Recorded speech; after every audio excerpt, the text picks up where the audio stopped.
Bismillahirrahmanirrahim. Assalamualaikum warahmatullahi wabarakatuh. Alhamdulillahirabbil alamin. Wassalatu wassalamu ala Rasulillahil karim Sayyidina Muhammadin wa ala alihi wa sahbihi ajma'in wa ba'd. Faqad qala Allah ta'ala fi kitabil karim wa huwa asdaqul qailin. A'udzu billahi minasy syaithanir rajim. Bismillahirrahmanirrahim. Alladzina yu'minuna bil ghaibi wa yuqimuna as-salata wa mimma razaqnahum yunfikun. Sadaqallahul azim wa sadaqa rasuluhul karim. Wa nahnu ala dzalika minasyahidin wasyakirin walhamdulillahi rabbil alamin.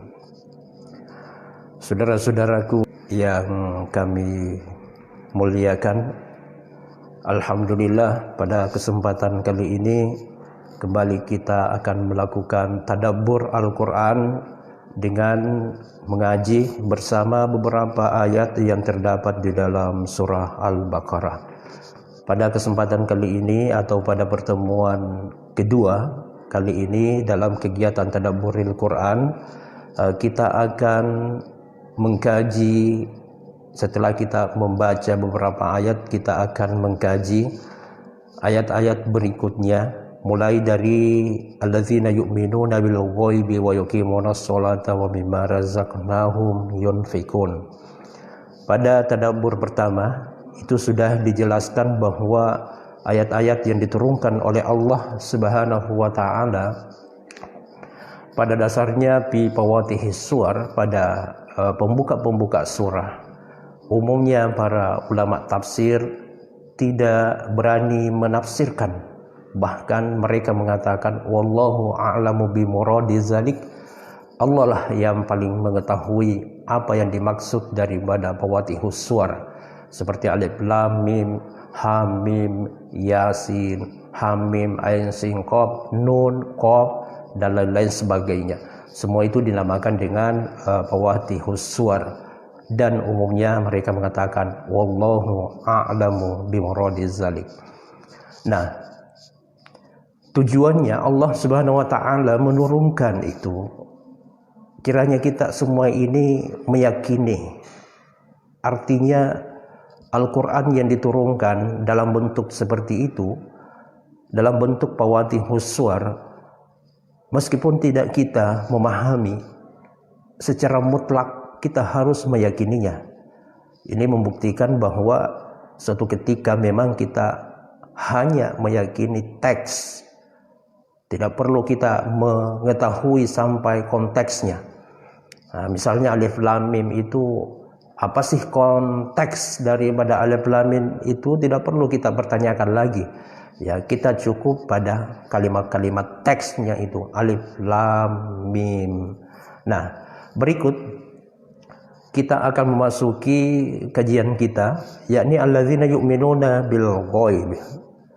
Adapun orang-orang yang beriman atau mereka yang beriman bil ghaibi, kepada yang gaib.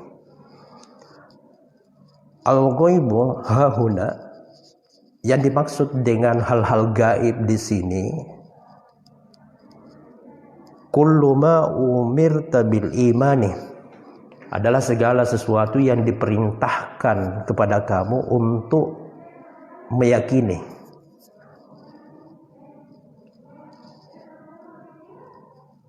Bima ghobaan basarika minal malaikati wal ba'thi wal jannah wan nari wasirat wal mizq.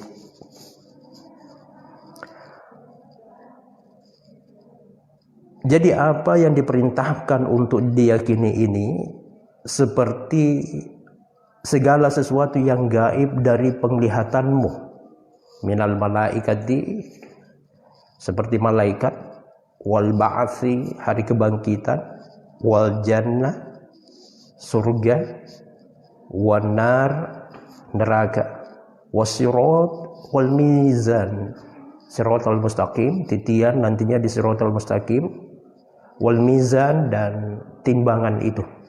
Jadi ada beberapa hal-hal yang gaib, yang sifatnya gaib.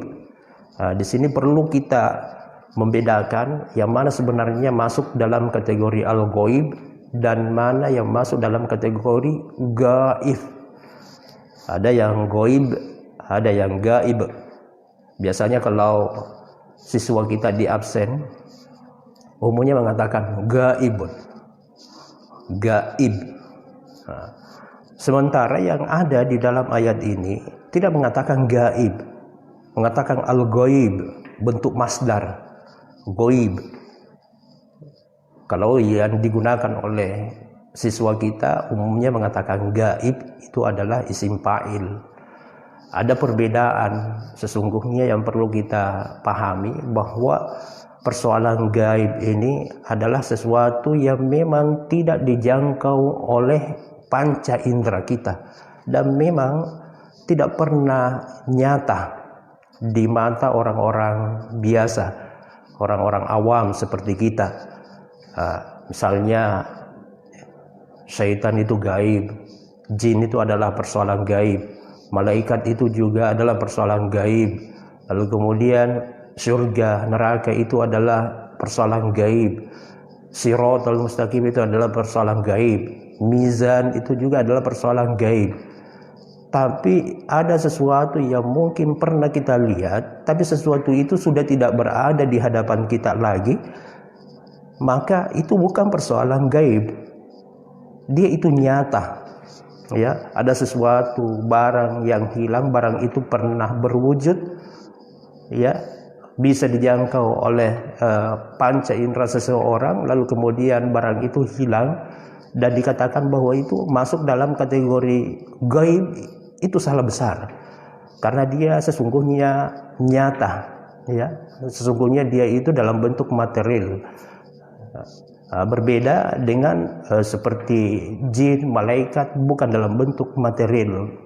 Nah, sehingga di sini perlu mungkin ada pemahaman yang harus kita lakukan, bahwa ternyata memang ada perbedaan antara urusan-urusan gaib dengan urusan-urusan gaib itu, ya. Nah, itu ada beberapa perbedaan.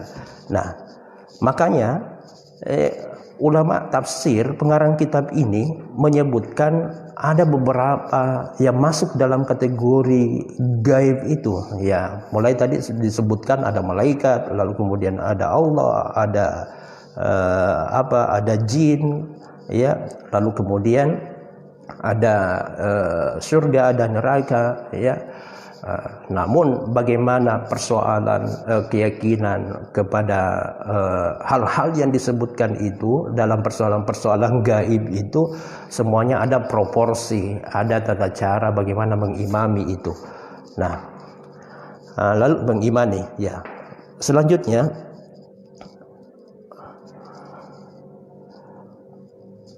wa yuqimunas shalah ay yudimunaha wa yuhafiduna 'alaiha. Mereka yang mendirikan salat, yudimunaha, mereka mendawamkannya, wa yuhafiduna 'alaiha, dan mereka yang memelihara salatnya. Nah, sekarang persoalan yuhafiduna 'alaiha, ada beberapa pemahaman yang bisa kita petik dari kata yuhafiduna 'alaiha. Yang pertama, yuhafiduna fi mawaqitiha bihududiha. Yang dipelihara itu yang pertama adalah mawaqitiha, waktu-waktunya salat. Seperti yang disebutkan dalam surah Al-Baqarah, itu sangat jelas sekali.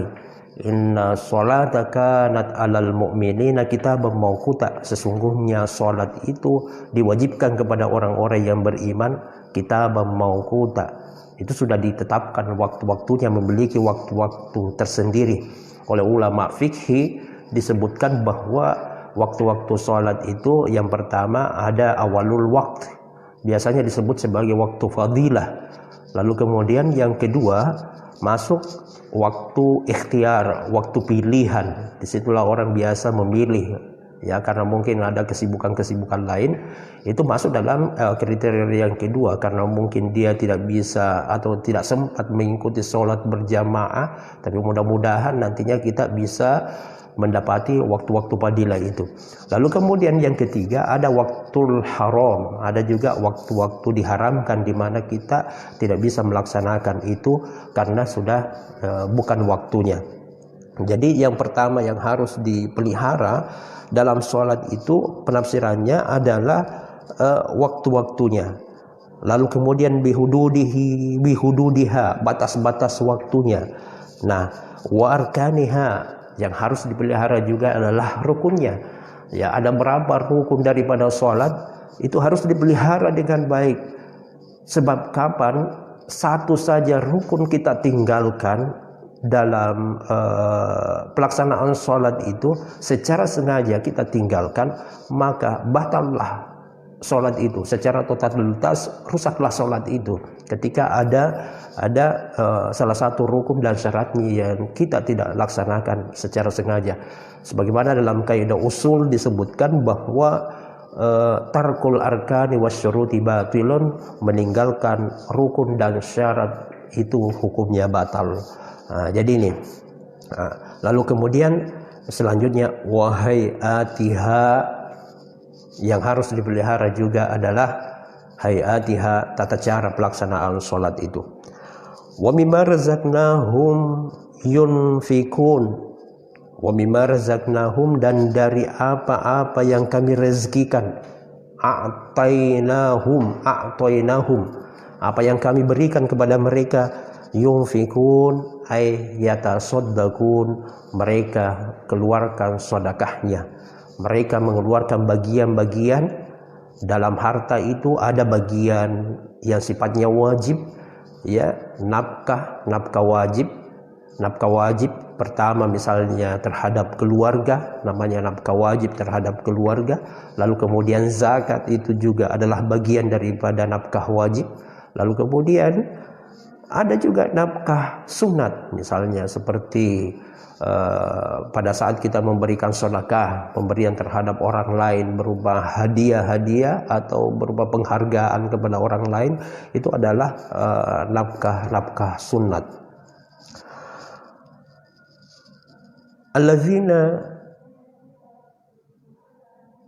Walladzina yu'minuna bima unzila ilaika, adapun mereka yang beriman bima unzila ilaika, terhadap apa yang diturunkan kepadamu wahai Muhammad, wa ma unzila min qablika wa bil akhirati hum yuqinun, dan apa-apa yang diturunkan atas sebelummu wahai Muhammad, wa bil akhirati hum yuqinun, dan mereka beriman kepada yaumul akhir.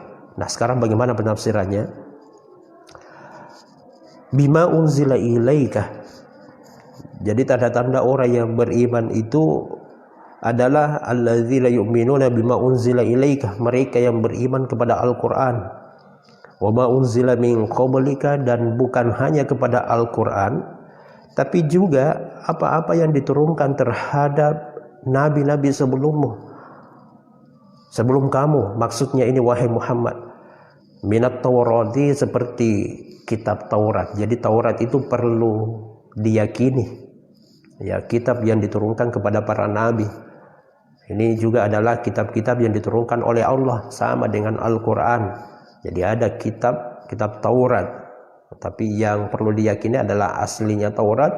Wal Injil yang diturunkan kepada Nabi Isa alaihi salam, itu juga perlu diyakini. Wasairil kutubil munazzalati alal anbiya'i, dan juga perlu diyakini adalah seluruh kitab-kitab yang diturunkan oleh Allah kepada para nabi. Misalnya seperti suhuf-suhuf yang diturunkan oleh Allah kepada para nabi, itu juga perlu diyakini. Walladzina wa bil akhirati hum yuqinun, dan mereka yang beriman kepada kehidupan akhirat. Yastaiqinuna annaha kainatun, mereka meyakini bahwa kehidupan akhirat itu kainatun, ada, bahwa kehidupan akhirat itu jelas, ya, jelas ada. Dia eksis ya, dia eksis. Ini kalau misalnya kita melihat bagaimana teori-teori ilmiah dengan pendekatan-pendekatan keilmuan yang digunakan oleh para filsuf, ternyata para mufassirin kita ini luar biasa juga bahasanya, karena menggunakan kalimat annaha kainatun, bahwasanya kehidupan akhirat itu kainatun, dia itu ada. Jadi teori ada ini kalau kita melihat ternyata ada juga beberapa filosof kita yang menggunakan teori keberadaan itu cuma dalam istilah lain dia, atau mereka menggunakan istilah atau terminologi eksistensi, teori eksistensi. Jadi mufassir kita ini luar biasa keilmuannya, sampai bahasanya mengatakan annaha kainatun, bahwasanya kehidupan akhirat itu dia eksis ya, suatu ketika memang ada ya, ada sebagai hari pembalasan, ada sebagai sebuah perkampungan, nantinya ada perkampungan surga, ada perkampungan neraka ya, seperti itu yang dibahasakan oleh para ulama-ulama kita. Minal aikani wa huwal ilmu. Jadi kehidupan akhirat ini, keyakinan terhadap kehidupan akhirat, minal iman, itu adalah bahagian daripada iman. Wa huwal ilmu, dan semestinya harus diketahui ya, harus diketahui. Tidak mengatakan wa huwal ma'rifah, tapi mengatakan wa huwal ilmu. Ilmunya itu dia semacam apa, knowledge ya, semacam knowledge, dia itu sebagai ilmu yang punya kerangka metodologi ilmiah tersendiri untuk membuktikan bahwa yaumul akhir nantinya ada ya. Jadi sekarang ini perkembangan ilmu pengetahuan kita sekarang ini sudah banyak mengalami perubahan-perubahan, sampai banyak hal-hal yang dibahasakan di dalam Al-Quran sepertinya sekarang sudah mulai dibuktikan secara ilmiah. Baik, saya kira cukup. Mohon maaf atas segala kekurangan. Kajian ini semuanya dilaksanakan dengan dadakan ya, selama pandemi corona ini. Kebetulan kami tidak ada jadwal secara khusus untuk melakukan kuliah-kuliah dalam tatap muka langsung, maka waktu-waktu ini, waktu-waktu senggang ini kami manfaatkan untuk memberikan kajian-kajian sederhana. Mohon maaf atas segala kekurangan. Sekali lagi mohon maaf atas segala kekurangan. Wallahul muwaffiq ila aqwamit thariq. Wassalamualaikum warahmatullahi wabarakatuh.